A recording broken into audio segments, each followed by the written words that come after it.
bring in Jonathan Miller right now. Miller Samuel, he and I, we don't care about oil because we don't drive, but everybody else in the country does. Payroll tax cut, oil comes up, takes away the payroll tax cut. Does high oil prices, does that affect the spring housing season?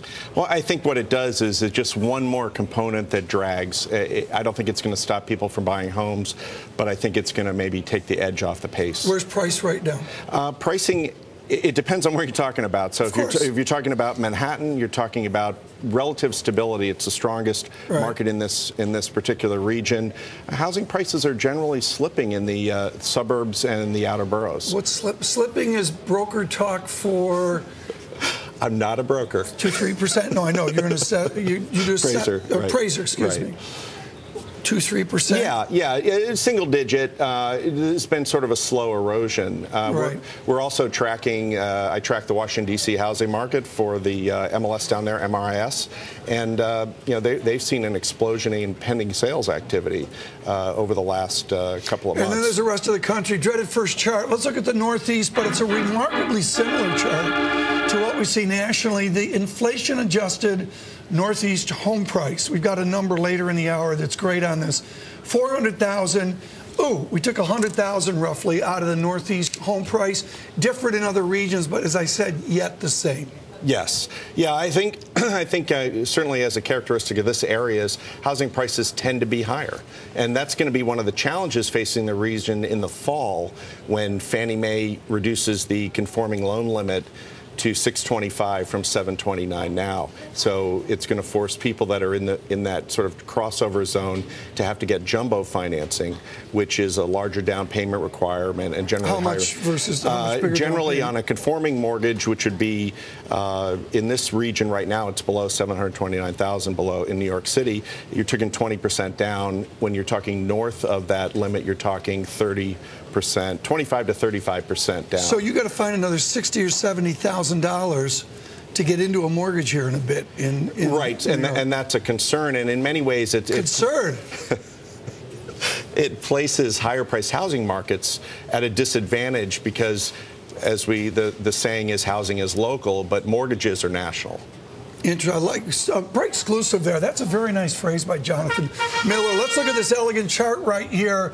It is an unreal home supply. I was surprised how they really line up. This is existing home supply and new home supply, and they're really correlated. There's that little blip over there with government policy, but they're just nowhere near where they were. Nowhere near 04 or 05. And I think that's the takeaway from this is that everybody's looking at a housing recovery in terms of quarters. And I really think it's in terms of years. I think we have a long way to go.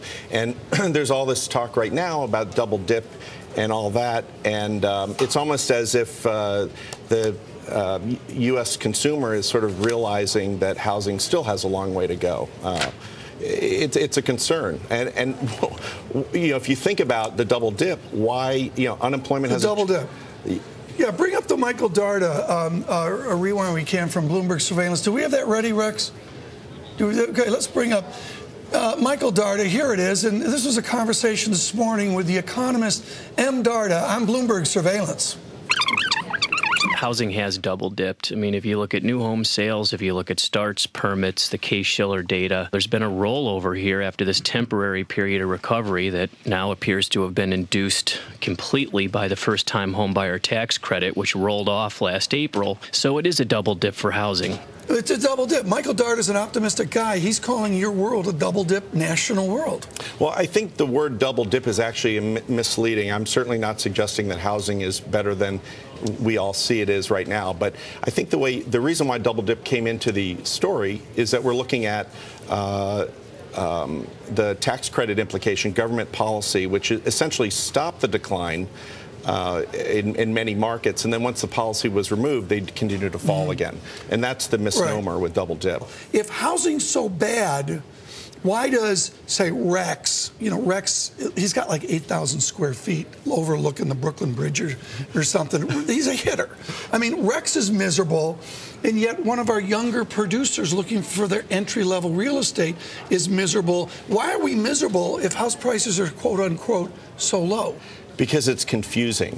First of all, the reason why there's a confusion is because the mortgage environment is dysfunctional right now. So even though mortgage rates are at record lows, people don't qualify. You have the web is cast much smaller than it was a few years ago, and that's housing. Right. Unless you deal with people that pay all cash all day for property, mortgages drive the recovery, and mortgages aren't near recovery. An unfair question, maybe. 100 people in 2006 that went out and got a quote-unquote mortgage. How many of those people today can do the same thing?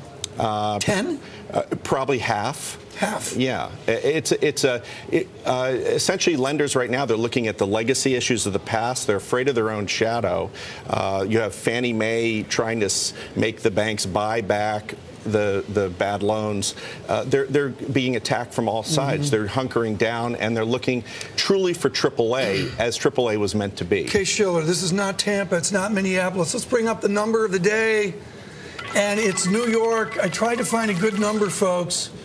The number, 166,300 off Case-Shiller resale price for New York City. At the peak, it was $215, rounded up $216. We knocked, what is that, $50,000 out of the price. That's painful, and that's good. Right. Relative to other markets, it's been one of the better markets in the country. The only problem with Case-Shiller is measuring New York is, first of all, it's not New York. It's New York City, Long Island, Westchester. It's the whole MSA, which is very different. When you look at Manhattan juxtaposed against that, because of the Wall Street influence, the engine, there's a big difference in the health of the market, or where the market seems to be going. Victor's got the camera on the pictures there right now. You know, every media outlet shows the same pictures of subdivisions and all that. You and I are focused on Manhattan. How is it out in the subdivisions, whether it's New Jersey or it's Iowa? It's not good. I mean, you know, we're dealing with shadow inventory. We're dealing with excess supply. You know, one of the good things is, I feel, is new home sales are at a very low level, and it's going to continue that way for a while because we have to work off excess inventory. We're not going to see any kind of meaningful national recovery in housing until we clear the excess supply, whether it's through foreclosures, whether it's well, no, continue. And that's the challenge. So I think anything we do to slow that down, I think, you know, a human element aside, is going to delay the recovery. Which index do you use? The media, we go on all of them, and Carl Case and Bob Schiller have made a big splash. Here's Case-Shiller on the edge of a double dip. We just showed it to you seconds ago, and that's what Michael Darter was talking about. What's the series you focus on? Well, I really try to look at local information, because the problem with Case-Shiller, even though Bob Schiller is a real innovator, is that it lags the market 5 to 7 months in terms of the March report that came out is actually January, December, and November closings, which, if you figure 60 days between contract and closing, you're talking September, October, November contracts. So we're really talking about as far back as Labor Day. Well, what are you seeing right now? Well, the problem is that the indicators are not reflecting what's happening right now. And what's happening right now is we're seeing a jump in contract activity from December through February in at least the New York region and the Washington, D.C., Baltimore metro regions. So I think that there's a lot of issues with the way seasonality is considered and the impact of the tax credit in 2010. 2010 was a manic year for housing metrics, and it's confusing. And your comment about why are people unhappy is because they don't really know what's going on. Okay, away from, I mean, Mark Zandi's got a great chart at moodyseconomy.com of the success of New York, the success of Washington, and the rest of the nation just doesn't show that. Right. You and I can sit here and say your inside information says Baltimore and Washington and New York are, you know, the pending contracts or whatever you measure. What about across the country? It's not there. It's really not there. But again, it depends on the location. So when we talk about foreclosures and being at a high number, it's the 4 states that are the key culprits. Right. You know, the Arizona, California, Nevada, Florida. This is a great series. I showed this to Michael this morning on Bloomberg Surveillance. Bring up this chart, if you would. Excuse me, Rex. Residential, a long way from 2002. Okay, there's normal. This is residential construction divided by total construction. Okay, and there's, you know, investments down, construction's down. We got a people chart later. Look at that plunge. Right. And then we sort of come back. I mean, it's breathtaking how residential construction's disappeared. Right. And when I look at that chart, what I look at is I'm matching up where we are now against where we were before the credit boom. Right. And I think, which is the line on the left. It's like the Onion. It's like you've gone into a TV set like the Onion. You peel back. The peel chart. The layers. It's a yellow line on a blue background. Right. But I think in all the metrics that are being analyzed, everybody's looking at it from peak. And I think that paints a different story, only because that was a very unique window. We are not right now in an anomaly. I'd say we're in a weak period. We're certainly off of trend.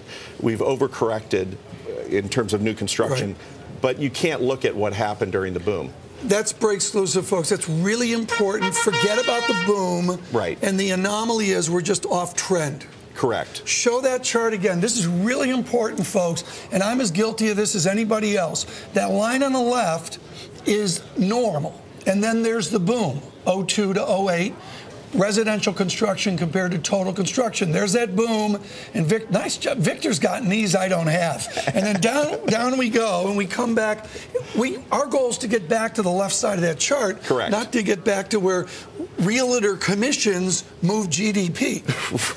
Right. Where housing and the housing industry is not going to lead the economy out of the period that we're in now. It's going to. This go round, because of all the legacy issues, I think it's going to lag. Phantom supply. Give us an update. Well, it hasn't changed a whole lot. Phantom supply is this idea that you have people that want to sell and can't sell because they're underwater. You also have a tremendous amount of inventory that's not listed for sale that is part of new development projects. Those are still at high numbers. We're going to show this with Mike McKee as well. Let's go to too much information if you could. Sorry, Rex, I crossed you up there. My fault. Here we are. Residential, too much information. We showed this yesterday. Home vacancies. It's a non-phantom headache. That's the visible headache. The phantom headache, how much is that on top of this jump condition we've got here in vacancies? It's probably at least that much, if not more. Really? Yeah, it's a big number. Can government policy take that away? Do you believe the government should be doing something? Is there a Miller plan? The Miller plan is really just you have to let the market clear. That's it. You have to let the market take care of itself. Because all we're doing now is delaying that process. Very good. What we've done over the last couple of years has actually set us back a couple of years, I think.